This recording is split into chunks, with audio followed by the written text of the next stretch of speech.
মানুষের অঙ্গ প্রত্যঙ্গের মধ্যে যে 40টা ইমানের শাখা প্রশাখা নিহিত আছে, তার মধ্যে আজকে 1 নম্বর হবে পবিত্রতা অর্জন করা।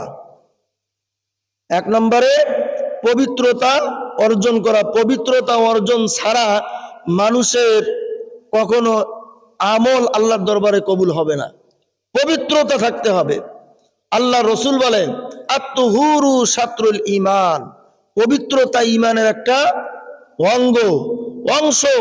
এজন্য আমাদেরকে অবশ্যই পবিত্রতা অর্জন করতে হবে, যাতে আমাদের পবিত্রতা থাকলে আল্লাহ তাআলা আমাদের ইবাদত কবুল করবেন। অপবিত্র অবস্থায় ইবাদত করলে আল্লাহ তাআলা কবুল করবেন না। 2 নম্বর, নামাজ কায়েম করতে হবে। আল্লাহ আল কোরআনে বলেছেন, 82 বার বলেছেন ওয়াকিমুস সালাহ। আমরা নামাজ কায়েম করব। এই নামাজ কায়েম করাটা ঈমানের একটা অংশ, ঈমানের একটা অঙ্গ। কিন্তু আমরা নামাজ কায়েম করতে আসি না। নামাজ আল্লাহর হুকুম, এই নামাজ আমরা আদায় করি না। কাল কিয়ামতের ময়দানে আল্লাহ তাআলা সর্বপ্রথম নামাজের হিসাব নেবে। আউয়ালু মা ইউহাসাবু বিহিল আবদু ইয়াউমাল কিয়ামাতিস সালাম। মানুষ মৃত্যুর পরে জীবনটাকে আলমে বারজাক বলা হয়। কিয়ামতের ময়দানে মহান আল্লাহ সর্বপ্রথম বান্দাকে জিজ্ঞাসা করবেন, বান্দা তুই দুনিয়াতে নামাজি ছিলি না বেনামাজি ছিলি? তোর নামাজের হিসাবটা আমার দরবারে দিয়ে যা।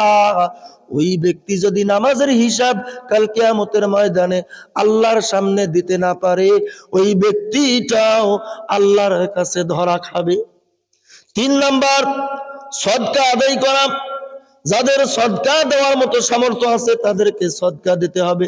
আল্লাহ রসুল বলে, যদি তোমরা বিপদে পড়ে যাও, 1 নম্বর কাজ হইল তোমরা আল্লাহর কাছে 2 রাকাত নফল নামাজ পড়ে আল্লাহর কাছে সেই বিপদ থেকে উদ্ধার হওয়ার জন্য প্রেয়ার করো, আবেদন করো। আর 2 নম্বর, যদি এই বিপদ থেকে তুমি রক্ষা পেতে চাও তাহলে দান সদকা করো। আমার আল্লাহ তোমার এই দান সদকার ওসিলায় তোমার বালা মুসিবত দূর করে দিবে। এবার আসেন 4 নম্বরে, রোজা রাখতে হবে। এই যে সামনে আসতেছে আবার পবিত্র মাহে রমজান মাস আসতেছে। এই রমজানের রোজা 30টা হোক আর 29টা হোক, সঠিকভাবে আমাদেরকে পালন করতে হবে। যতই কষ্ট হোক না কেন, রোজা আমাদেরকে নিয়মিত পালন করতে হবে। এরপরে 5 নম্বর, নিজের দিন রক্ষার্থে পালিয়ে যাওয়া। জালিম শাসক যদি সমাজে বসবাস করে আর জালিম শাসকের কাছে, জুলুমকারী শাসকের কাছে যারা নির্যাতিত হবে, কৌশল অবলম্বন করে তার থেকে দূরে যাওয়া। যখন জালিম শাসক চলে যাবে, ওর ক্ষমতা হারিয়ে যাবে, তখন ওই জায়গায় এসে ইসলামকে প্রচার করা। এরপরে আসেন 6 নম্বর, ইতিকাফ করা। রমজান মাস শেষ 10 দিন আল্লাহ রসুল ইতিকাফ করেছেন।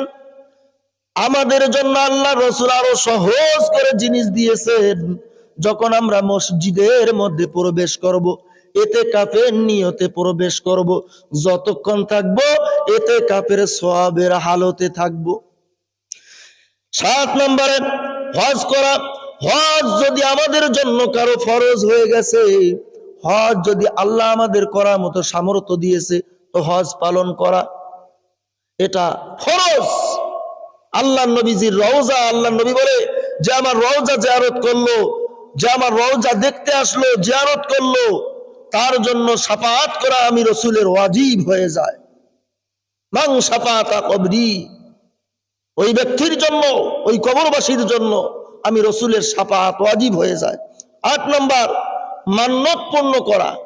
আমরা অনেকে মান্নত করি, আমার ছেলে মেট্রিক পাস করলে আমি একটা খাসি দেব বা অমুক দেব তমুক দেব, কিন্তু পরবর্তীতে ছেলে পাস করলো কিন্তু আমরা সেগুলো আদায় করি না। কাল কিয়ামতের ময়দানে ধরা খেতে হবে ওই মান্নত পূর্ণ না করলে। এরপরে আসুন 9 নম্বরে, কসমের প্রতি খেয়াল রাখা। আমরা যে কসম খাই, বাচ্চার মাথায় হাত দিয়ে কসম খাই, নাজায়েজ। এরপরে আরো অন্যান্য কিছু জিনিসের প্রতি আমরা কসম খাই, সম্পূর্ণরূপে নাজায়েজ। শুধু একমাত্র কসম খেতে হবে আল্লাহর কসম, আর সেটা পূর্ণ করতে হবে। আমরা অনেকে আল কোরআনের কসম খাই, বাচ্চার কসম খাই, এটার কসম খাই, নাতি নাতনির কসম খাই, এগুলো সম্পূর্ণ হারাম। 10 নম্বরে কাফারা আদায় করতে হবে। আমাদের কাফারা কোনো জিনিস আমি ওয়াদা করলাম, ওয়াদা পূর্ণ করতে পারলাম না, কসম খেলাম, কসম পূর্ণ করতে পারলাম না, ওয়াদা করলাম, ওয়াদা পূর্ণ করতে পারলাম না, এর জন্য কাফারা আদায় করতে হবে। এই কাফারা সম্পর্কে ইনশাআল্লাহ সামনে জুমায় বলার চেষ্টা করব।